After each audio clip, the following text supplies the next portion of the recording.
दो विद्वानों की कहानी। एक समय की बात है, एक गांव में एक गुरु रहते थे जिन्हें खबर हो गई कि एक अन्य नगर में एक और विद्वान आए हुए हैं। वे अद्भुत ज्ञान के मालिक थे और आगे बढ़ने के लिए सबकी सहायता कर सकते थे। ये खबर सभी को बहुत पसंद आए और सभी लोग उस नगर में उनसे मिलने के लिए जूझने लगे।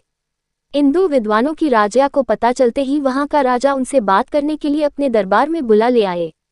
राजा ने दोनों विद्वानों से अपने राज्य में ज्ञान का प्रचार करने का आग्रह किया। दोनों विद्वान ने राजा के आह्वान को स्वीकार किया और उन्होंने राजा के सामने आगे जाकर कहा, आपके सामर्थ्य के लिए हमें गर्व महसूस हो रहा है, महाराज। हम आपकी सेवा में हमारा सर्वोच्च कर्तव्य मानने के लिए तत्पर हैं।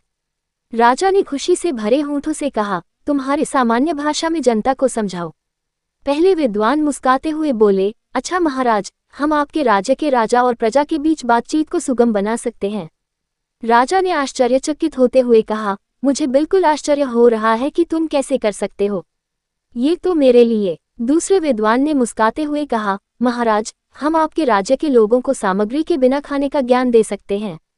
राजा ने बहुत ही आश्चर्यचकितता से कहा, मैं ये सचमुच मानने में सक्षम नहीं हूँ। कृपया मुझे बताओ, तुम इस बात को कैसे संभव कर सकते हो। पहले विद्वान ने कहा, महाराज, हम विज्ञान का उपयोग करके एक ऐसा उपकरण बना सकते हैं जिससे हम राजा की मर्यादा के साथ बातचीत कर सकते हैं।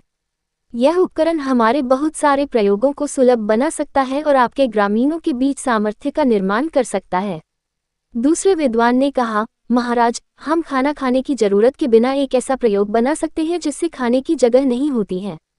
यह उपकरण आपके लोगों के लिए आरामदायक और स्वास्थ्यप्रद होगा। ये सब सुनकर राजा बहुत प्रभावित हो गए और उन्होंने दोनों विद्वानों का स्वागत किया और अपने राज्य में इन उपकरणों का प्रचार कार्य करने के लिए उन्हें सौभाग्य दिया। दोनों विद्वान ने राजा की प्रशंसा करते हुए उनकी सेवा में खुशीपूर्वक काम किया और सभी लोग उन्हें प्रमाणित करते थे।